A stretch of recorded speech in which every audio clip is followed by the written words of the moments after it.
¿Sonido? ¿Sí? Para nuestra siguiente conferencia, nuestro invitado es el doctor Guillermo Mora Pavón, médico internista, cardiólogo, electrofisiólogo, jefe del servicio de electrofisiología de la Fundación Santa Fe de Bogotá, profesor titular de la Universidad Nacional de Colombia. Buenos días, Guillermo, bienvenido. El tema de la charla es ¿cuándo enviar un paciente con palpitaciones al médico electrofisiólogo?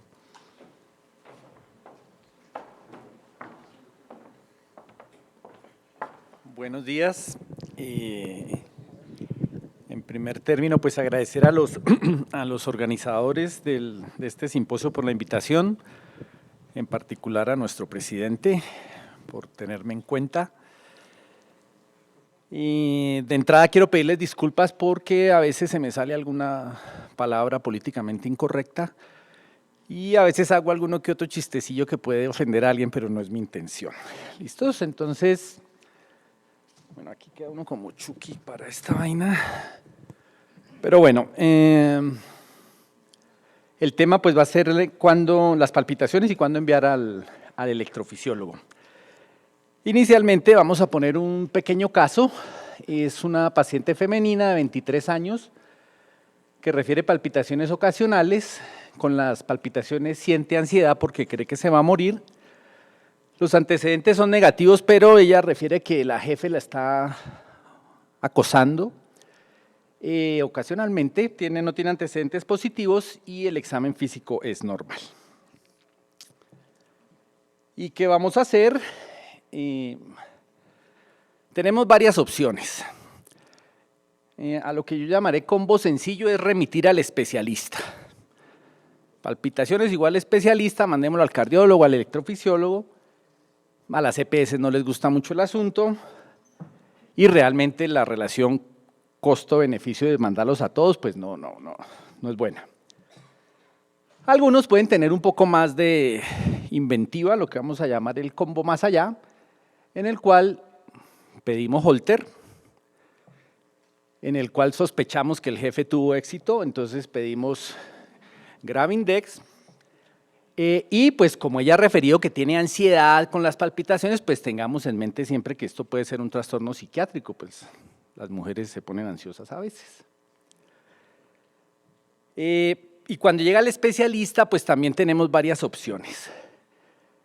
Si es un especialista gringo, pues vamos con cuadro hemático, glicemia, aquí se me corrió un poquito, pruebas de función renal, parcial de orina, electrolitos, función hepática, las pruebas tiroideas y si entramos en TSH, T3 y T4, pues de una vez anticuerpos, antiperoxidasa, antitiroglobulina, etcétera. Como siempre, las enfermedades autoinmunes pueden producir cualquier vaina que no nos falte el complemento, las ANAS, cortisol, metanefrina de una vez en orina y en sangre por si nos falta alguno. Y si eso lo referimos pues al especialista colombiano, pues es la misma vaina, pero pues hay que hacer muchos MIPRES. Y entonces uno varía dependiendo del tiempo. Y cuando llega a una cardiología, pues necesitamos el combo cardiológico que incluye Holter, ecocardiograma y perfusión miocárdica, porque prueba de esfuerzo ya no hacemos porque eso tiene menos sensibilidad, especificidad y todas estas vainas. ¿Cuál es el problema de las palpitaciones? Pues que es un síntoma que realmente frustra mucho a los médicos. Habitualmente no sabemos mucho bien qué hacer y tiene relación con que la causa muchas veces nunca la encontramos. Segundo, no hay un tratamiento específico para palpitaciones. Hay alta recurrencia. Cuando hay mucha recurrencia, la calidad de vida es muy mala para los pacientes, que incluso a veces llega incluso a alteraciones mentales. Y como es un síntoma transitorio, generalmente cuando el paciente está frente a nosotros no está sintiendo nada y eso también nos dificulta el diagnóstico. La definición de palpitaciones, pues hay muchas definiciones, pero en general pues es una sensación no placentera del latido cardíaco. Hay palpitaciones que pueden ser placenteras en ciertas circunstancias de la vida, pero en este caso no. El paciente puede decir que siente que el corazón va muy rápido, que le salta, que le para, etc. Recordar, de todas maneras, que puede haber palpitaciones fisiológicas normales, que son relacionadas al ejercicio o al estrés y que son producidas por taquicardia sinusal, de manera tal que esas palpitaciones, una vez el paciente las siente, progresivamente van desapareciendo. Es una consulta muy común en medicina general. Es la segunda causa de consulta en cardiología después del dolor torácico. Es más o menos un poquito menos del 1% de las consultas por urgencias y es muy frecuente en el paciente que tiene cardiopatía o hipertensión. Y así como hablamos de enfermedades olvidadas, yo creo que la palpitación es un síntoma olvidado en la cardiología. Tiene cosas buenas. La mayoría de causas, igual que cuando enfrentamos un dolor torácico y todos pensamos en infarto, la mayoría de los dolores torácicos no van a ser infarto. La mayoría de palpitaciones tienen causas benignas, son producidas por extrasístoles, son producidas por taquicardia sinusal. Es un síntoma muy común en la ansiedad, como en nuestro paciente, en lo que pensaron inicialmente, pero hay un estudio que se hizo hace casi 20 años, en los cuales cogieron pacientes con ansiedad que tenían palpitaciones sostenidas. Recordar, entre los criterios de diagnóstico de ansiedad están las palpitaciones, el dolor torácico, la sensación de muerte inminente, y fueron llevados a estudio electrofisiológico, encontrando que 67% tenían arritmias asociadas a esto y más de la mitad de estos pacientes tuvieron arritmias sostenidas a las cuales se les hizo ablación y curiosamente encontramos que la ablación les curaba la ansiedad. La mayoría de los pacientes que hacen palpitaciones los hacen por taquiarritmias. Las bradiarritmias no son una causa común, pero hay que tener en mente que también lo pueden producir. En un estudio que hicimos hace algún tiempo en el cual cogimos pacientes con monitoría externa de eventos, 120 pacientes, lo que encontramos es que la mayoría de las causas evidentemente son benignas, 24% eran taquicardia sinusal, 22% era un ritmo sinusal normal, 14% eran arritmias ventriculares no sostenidas, extrasístoles, taquicardia ventricular no sostenida y ya cercano al 1% patologías un poco más de un pronóstico un poco más desfavorable como fibrilación auricular o como taquicardias supraventriculares paroxísticas. Así como es difícil las causas, también es difícil hacer un diagnóstico preciso de las causas. Parte del problema es que también no sabemos exactamente por qué las personas sienten palpitaciones, la fisiopatología no es clara, sabemos que hay algunos receptores en miocardio, pericardio, etcétera, pero en general pues no hay una certeza de cuál es el mecanismo fisiopatológico. Una vez el paciente nos llega por palpitaciones como su síntoma de consulta, pues hay que pensar en cuáles pueden ser las causas y uno puede dividirlos como en 4 o 5 grandes grupos. La primera, que es importante porque puede comprometer la vida del paciente, así como la palpitación puede ser una extrasístole benigna, también puede ser el primer síntoma de un paciente que se va a morir súbitamente después. Entonces, en primer término, pues hay que descartar que el paciente tenga una etiología cardíaca, y esa etiología cardíaca puede ser o por una cardiopatía estructural o por arritmias. Segundo, que tenga enfermedades orgánicas extracardíacas que produzcan las palpitaciones, trastornos psiquiátricos, drogas y aquí me faltó ninguna de las anteriores. En cuanto a la cardiopatía estructural, cualquier cardiopatía produce palpitaciones, desde congénitas, valvulares, isquémicas. En general, si esta cardiopatía se asocia a un aumento en el volumen de fin de diástole, o sea que el corazón se nos agrandó, puede haber más probabilidad de tener palpitaciones. Las arritmias también, cualquier tipo de arritmia produce palpitaciones. Como les decía, mucho más común en las taquiarritmias que en las bradiarritmias, pero taquicardias supraventriculares, ventriculares, extrasístoles, bradiarritmias pueden producirla. Las causas sistémicas, que les gusta mucho a los internistas evaluar, producen palpitaciones básicamente en la medida en que llevan o a taquicardia sinusal o a aumento en la contractilidad y en el gasto cardíaco. Hay muchísimas, aquí puse algunas de las más comunes: la anemia, la enfermedad pulmonar, la fiebre, el hipertiroidismo, el embarazo, feocromocitomas, etc. Un tercer grupo, como les decía, son los trastornos psiquiátricos: ansiedad, las crisis de pánico producen mucha palpitación, depresión, somatizaciones. Y un cuarto grupo son las drogas, y estas incluyen pues aquellas que lleven aumento en el tono simpático, los simpaticomiméticos, también drogas recreativas, como se llaman ahora o como les decimos, pero también está pues alcohol, café, el cigarrillo, fármacos para disminuir peso y retiro o suspensión reciente de betabloqueadores.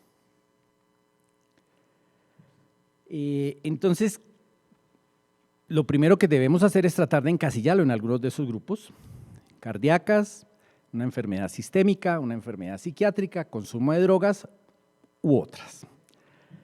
Y para eso, pues, como en todo en medicina, arrancamos es por una buena anamnesis.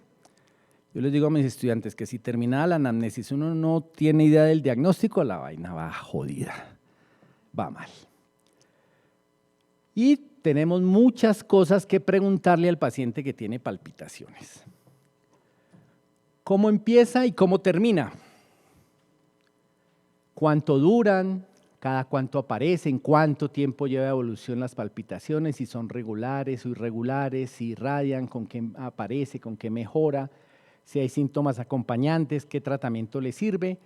Y una cosa importante es pedirle al paciente que con los deditos sobre la mesa golpee y trate de remedar qué es lo que está sintiendo en el corazón, aunque pues esto en los pacientes de mayor edad a veces es complicado.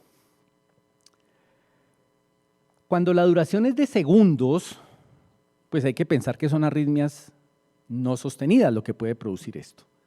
Extrasístoles, ya sean ventriculares o supraventriculares, pausas en las cuales el latido post la pausa es el que produce la sensación de palpitaciones. Por el contrario, si duran varios minutos, horas, incluso días en algunos pacientes, pues hay que pensar que estas cosas pueden ser arritmias sostenidas, supraventriculares o ventriculares, y tener en mente que algunos pacientes pueden decir que le dura mucho tiempo, pero que cuando son extrasístoles muy frecuentes, bigeminismos, trigeminismos, taquicardias auriculares muy repetitivas, pero cuando uno interroga más profundamente el paciente puede diferenciar en que le duran segunditos, pero que son repetitivas y no continuas durante mucho tiempo. La forma de inicio y terminación, en general, cuando son súbitas, estamos hablando de mecanismos de taquiarritmias paroxísticas, ya sean ventriculares o supraventriculares, mientras que el inicio y terminación progresivo se relaciona más con taquicardia sinusal. La frecuencia de aparición, o sea, si se repiten una vez al día, una vez al mes, 2 veces al año, en primer término no tiene relación con el diagnóstico de base, pero sí son impactantes para la calidad de vida del paciente y para definir qué estrategias diagnósticas vamos a realizar. El tiempo desde el cual el paciente es sintomático, algunos pacientes pueden referir que desde la niñez o la adolescencia presentan síntomas, sobre todo pues en pacientes con cardiopatías congénitas, con arritmias relacionadas con vías anómalas como un Wolff-Parkinson-White, mientras que los que desarrollan las palpitaciones de adulto, pues lo que hay que pensar es que se relacionan más con cardiopatías adquiridas, con taquiarritmias asociadas a estas cardiopatías o en corazones sanos como fibrilación auricular o algunas arritmias ventriculares. Cuando la sensación de que las palpitaciones son sostenidas e irregulares es muy común en fibrilación auricular, y ocasionalmente pueden aparecer en flúter auricular o taquicardia auricular cuando la conducción AV es variable. Por el contrario, las que son regulares pues serán taquicardias sinusales o taquiarritmias paroxísticas supraventriculares, ya sean nodales o asociadas a una vía anómala, y también flúter auriculares con conducción 1 a 1 o cardiopatías sin arritmias, sino por la contracción ventricular fuerte y patologías psiquiátricas. La irradiación de las palpitaciones, pues habitualmente las palpitaciones se van a sentir en el pecho, pero en algunos pacientes pueden irradiarse al cuello, algo que se conoce con el signo del sapo, aunque no estoy seguro si es sapo o rana el que se le mueve el cuellito, no no les pasa a los dos, pero está sucediendo básicamente porque la aurícula se contrae cuando las válvulas auriculoventriculares están cerradas, entonces se produce un reflujo de la sangre hacia las cavas y hacia las venas yugulares, y lo que vemos muy comúnmente es que se presenta en taquicardia por reentrada nodal, mientras que menos comúnmente puede presentarse en pacientes que tienen disociación auriculoventricular, como en una taquicardia ventricular o en un bloqueo AV completo. ¿Qué factores pueden favorecer el desarrollo de las palpitaciones? Hay algunos que desarrollan la palpitación con el estrés o el ejercicio, de manera tal que aparece la palpitación, la sensación de taquicardia, pero no para progresivamente como una taquicardia sinusal, sino que se mantiene, y es básicamente cuando el mecanismo de esta arritmia está relacionado con catecolaminas. Esto se ve en algunas arritmias ventriculares, en algunos casos de QT largo, en algunos casos de fibrilación auricular. En otros lo que tenemos es que la palpitación aparece cuando aumenta el tono vagal en las noches, después de comer, lo que se ve en algún tipo de fibrilación auricular. En otros las palpitaciones están relacionadas con la ingesta de algún tóxico, alcohol, café, cigarrillo, básicamente en extrasístoles, en taquicardia sinusal o en fibrilación auricular. Y también generalmente algunas pacientes aparecen con los cambios de postura cuando se ponen de pie en las taquicardias ortostáticas posturales y en algunos casos de taquicardia por reentrada nodal. ¿Con qué mejora? Hay algunos pacientes que descubren que cuando realizan maniobras vagales, por ejemplo, Valsalva, pujar, paran la taquicardia.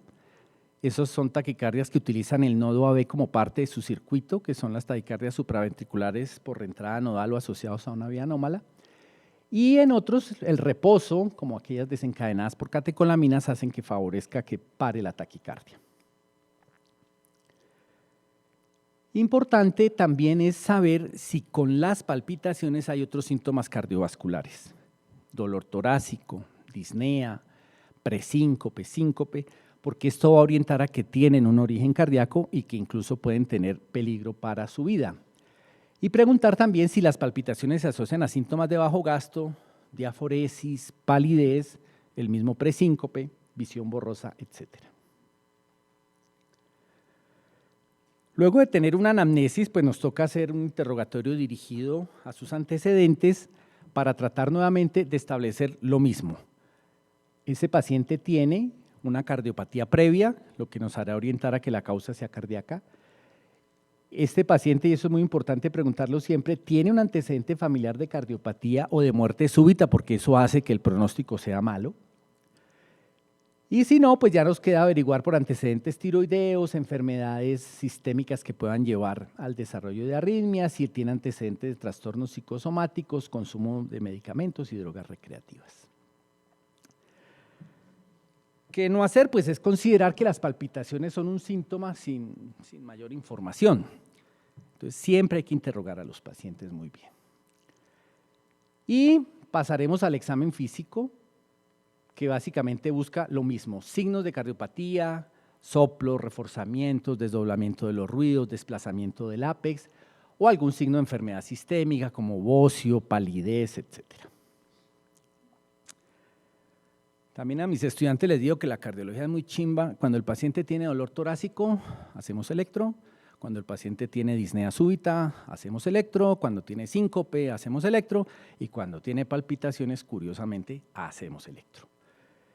El electro que busca lo mismo que hemos estado buscando con la enfermedad actual, con los antecedentes y con el examen físico. ¿Hay algo que sugiera cardiopatía? ¿Hay algo que sugiera enfermedades eléctricas cardíacas?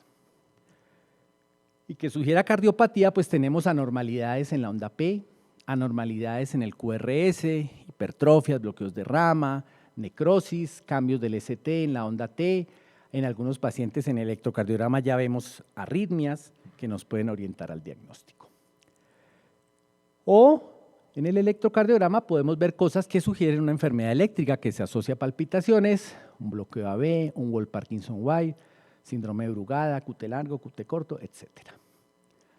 Aquí tengo unos pocos ejemplos. Este es un paciente que tiene un PR corto, una onda delta de un síndrome de Wolff-Parkinson-White, que cuando produce palpitaciones, está haciendo una taquicardia mediada por esta vía anómala. Aquí tenemos hipertrofia ventricular izquierda, anormalidades en la aurícula izquierda sugestivas de compromiso en la aurícula izquierda, este electrocardiograma con presencia de extrasístoles ventriculares, que nos hará, aunque hay extrasístoles ventriculares en corazones sanos, si al principio lo que encontramos es esto, pues esto nos hará que busquemos más cosas de cardiopatía. Para mostrarles un síndrome de Brugada, un QT largo, un QT corto. Y lo que necesitamos en últimas cuando sospechamos que el paciente lo que tiene es una arritmia como causante de sus síntomas es un electrocardiograma durante los síntomas. Si vemos una taquiarritmia, bradiarritmia, extrasístoles, etcétera, con los síntomas, pues tenemos el diagnóstico hecho. Pero si además con los síntomas vemos que no tiene nada de esto, pues también tenemos un diagnóstico negativo, llamémoslo así, hecho, y es que las arritmias no son las causantes del problema. Una vez hemos hecho la historia clínica, el examen físico, el electrocardiograma, podemos en ese momento tener ya un diagnóstico. Y si lo tenemos, damos tratamiento. Pero en la mayoría de casos no lo vamos a tener porque pues, el electrocardiograma no coincide con los síntomas o el electrocardiograma puede ser normal en estos momentos y en otros momentos aparecer los cambios. En esos casos nos vamos a lo que he estado insistiendo. ¿Tienes síntomas, signos, antecedentes, algo que sugiera cardiopatía? ¿O tiene un electrocardiograma anormal? En esos casos vamos a necesitar un monitoreo electrocardiográfico ambulatorio y en una pequeña proporción un estudio electrofisiológico. Si el paciente no tiene nada que sugiera cardiopatía y tiene un electro normal, lo que nos interesa es qué tanto esos síntomas están afectando su calidad de vida. Si son frecuentes o severos, hacemos lo mismo, y si son poco frecuentes y son bien tolerados, pues el paciente lo que necesita simplemente recomendaciones, decirle que esto es de buen pronóstico, que no va a tener peligro para su vida y seguirlo controlando periódicamente. Cuando por mi anamnesis, mi examen físico, sus antecedentes, encuentro que puede tener algún tipo de enfermedad sistémica que produzca palpitaciones, pues hago exámenes dirigidos a eso. Entonces, si sospecho anemia, probablemente pues, debería ser un cuadro hemático, si sospecho alteraciones en los electrolitos, tomarlos, en la función tiroidea, etc. Entonces, si lo que tenemos son pacientes de alto riesgo, y alto riesgo será el que le sospeche cardiopatía, pues habrá que remitirlo. Y habrá que remitirlo para hacerle una evaluación cardiológica mucho más completa, que empezará pues con un ecocardiograma. Siempre necesitaremos ver si hay cardiopatía estructural y que haremos otros exámenes dependiendo de la sospecha diagnóstica que tengamos. Si los pacientes hacen las palpitaciones relacionadas con el ejercicio, pues podemos hacer una prueba de esfuerzo. Si creemos que tiene una alta probabilidad de enfermedad coronaria, la prueba de esfuerzo también podría servirnos o ir directamente a una coronariografía, o si sospechamos que es una taquiarritmia paroxística sostenida, ir directamente a un estudio electrofisiológico. Cuando los pacientes tienen bajo riesgo, podemos hacer monitoría ambulatoria si la historia clínica y el electrocardiograma son sugestivos de que el paciente tiene un origen arrítmico de sus palpitaciones. Pero también hay pacientes que quieren sentirse seguros de que esto que están sintiendo no es su corazón. En esos pacientes también habrá que hacer una monitoría ambulatoria. Y algunos pacientes que inicialmente catalogamos de alto riesgo, pero que no llegamos al diagnóstico, también irán a este tipo de monitoría. Y la monitoría electrocardiográfica ambulatoria la podemos hacer con nuestro conocido Holter, con un monitor externo de eventos o con un monitor implantable de eventos. El Holter que es tan pedido y que pues le da de comer a mis hijos y a mi señora, tiene una sensibilidad realmente muy baja para el diagnóstico de palpitaciones. Y realmente solo entre un 22 a 30% de los pacientes con un Holter hacemos el diagnóstico. ¿Y por qué? Porque para que el Holter sea diagnóstico, yo necesito que el paciente tenga palpitaciones todos los días o casi todos los días para que el día que tenga puesto el Holter hagamos el diagnóstico. Si el paciente le va a dar una vez a la semana, una vez al mes, pues tenemos alta probabilidad de que nunca le atinemos al asunto. Y entonces podemos utilizar monitores externos. El monitor externo es capaz de registrar hasta un mes. Entonces, si el paciente tiene síntomas que aparecen en ese rango de tiempo, entre una semana o una vez al mes, pues es mucho más importante de entrada pedir un monitor externo de eventos que pedir un Holter. Cuando se mira, claro, la sensibilidad para el diagnóstico aumenta bastante. Ahora, si lo que tenemos son síntomas que van más allá de un mes habitualmente, pues realmente si sospechamos que es arrítmico y que tiene implicaciones para la calidad de vida del paciente o para su tratamiento, pues la mejor alternativa es un monitor implantable de eventos, los cuales tienen la ventaja de que pueden durar hasta 3 años de su batería monitorizando al paciente, pero debemos recordar que de todas maneras esto tiene algunos problemas. Las monitoreas, ya sean con Holter, monitores externos o implantados, pues tienen el problema de que a veces hacer el diagnóstico diferencial de las arritmias no es fácil porque tienen solo una o hasta 3 derivaciones para que se pueda hacer la observación. El estudio electrofisiológico, antes considerado pues el gold estándar de las arritmias, cada vez va en más desuso, pues determina un sustrato arrítmico, pero no necesariamente todo lo que yo induzca en el estudio es lo que realmente el paciente está sintiendo, pero pues si lo que induzco es una arritmia sostenida y sobre todo si reproduce los síntomas, pues es muy probable que esa sea la causa de sus síntomas. Recomendamos en estos momentos como clase 1 el estudio electrofisiológico cuando yo no tengo claro con mi evaluación inicial cuál es el diagnóstico y en algún momento algún médico cuando el paciente estaba sintomático demostró por el pulso que tenía una frecuencia cardíaca alta. Segundo, y este es importantísimo, cuando las palpitaciones se asocian a síncope, eso puede ser algo grave. Esos pacientes tienen también indicación del estudio.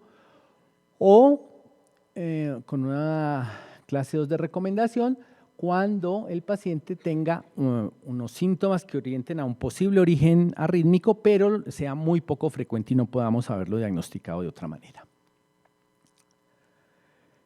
El tratamiento, pues el tratamiento de las palpitaciones arranca por un manejo etiológico, dependiendo del diagnóstico que yo le haya hecho. Dependerá de eso los síntomas. Muchos pacientes pueden necesitar betabloqueadores, otros pacientes pueden necesitar ablación, otros pacientes simplemente van a necesitar recomendaciones. Pues esto lo pongo aquí para que no se nos olvide, y es que cuando el paciente consulta por palpitaciones, dolor torácico o churrias, hay que hablar de estilo de vida saludable, que conserve el peso, que coma bien, que no fume, que haga ejercicio. Algunos pacientes van a necesitar hospitalización en la evaluación inicial que ustedes hagan. 1, para hacer diagnóstico o 2, para hacer tratamiento. Para hacer diagnóstico, cuando el paciente tiene síntomas muy frecuentes y son muy incapacitantes, pues uno lo puede mandar a urgencias a que le hagan una monitoría electrocardiográfica de unas horas y ahí pueden hacer el diagnóstico.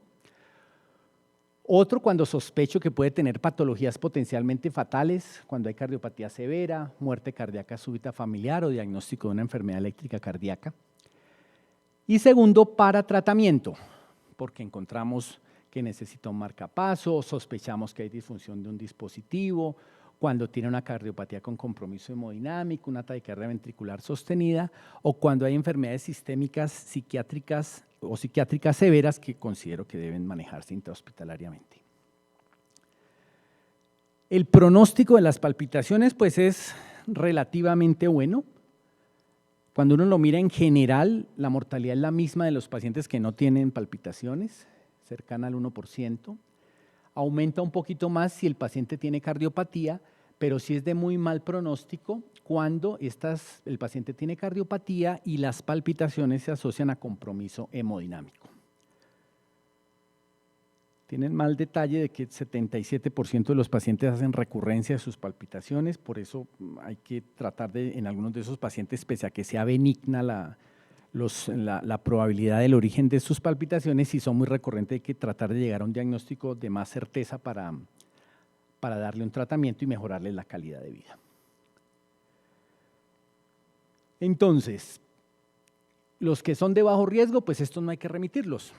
¿Y cómo sabemos que son de bajo riesgo?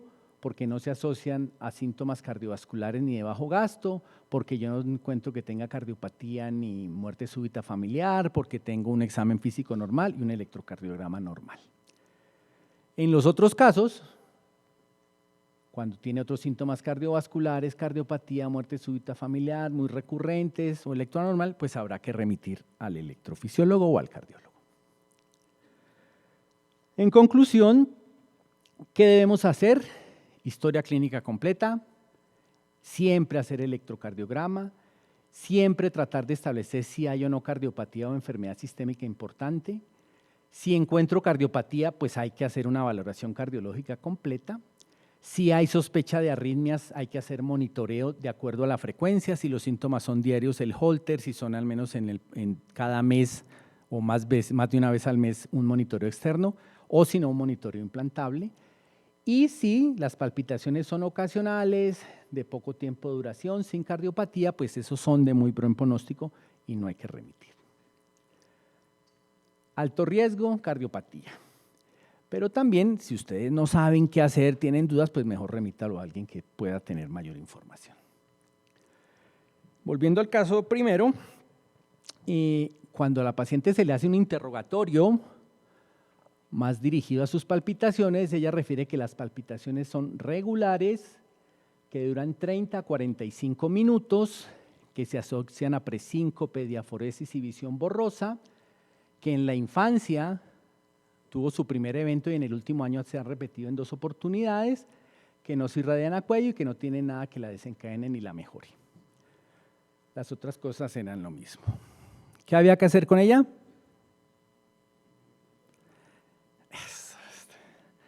Mi pedagogía siempre funciona así, electrocardiograma, muy bien.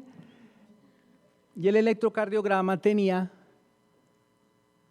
un síndrome de Wolff-Parkinson-White, con lo cual no necesitamos más exámenes y más cosas y ahí sí remitirla. Y cuando la remitan, pues tengan en cuenta que hay unos electrofisiólogos que estamos aquí esperando a esos pacientes. Muchas gracias. ¿Preguntas?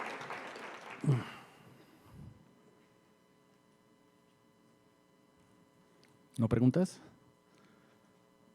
Mucha confusión.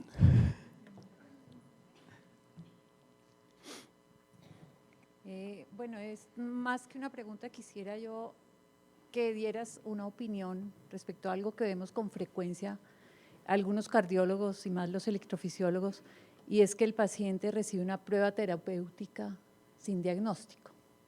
Entonces, el paciente que nos llega ya con manejo con beta bloqueadores por eventos paroxísticos no diagnosticados.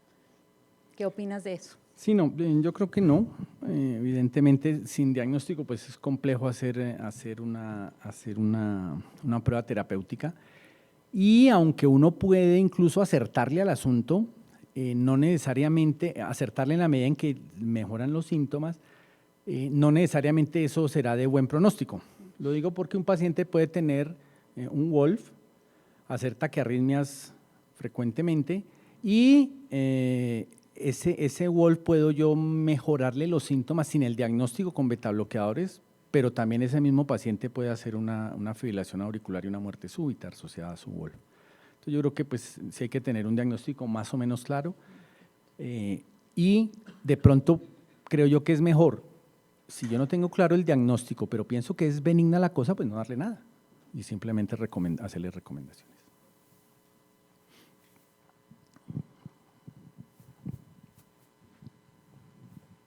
¿Alguna otra pregunta?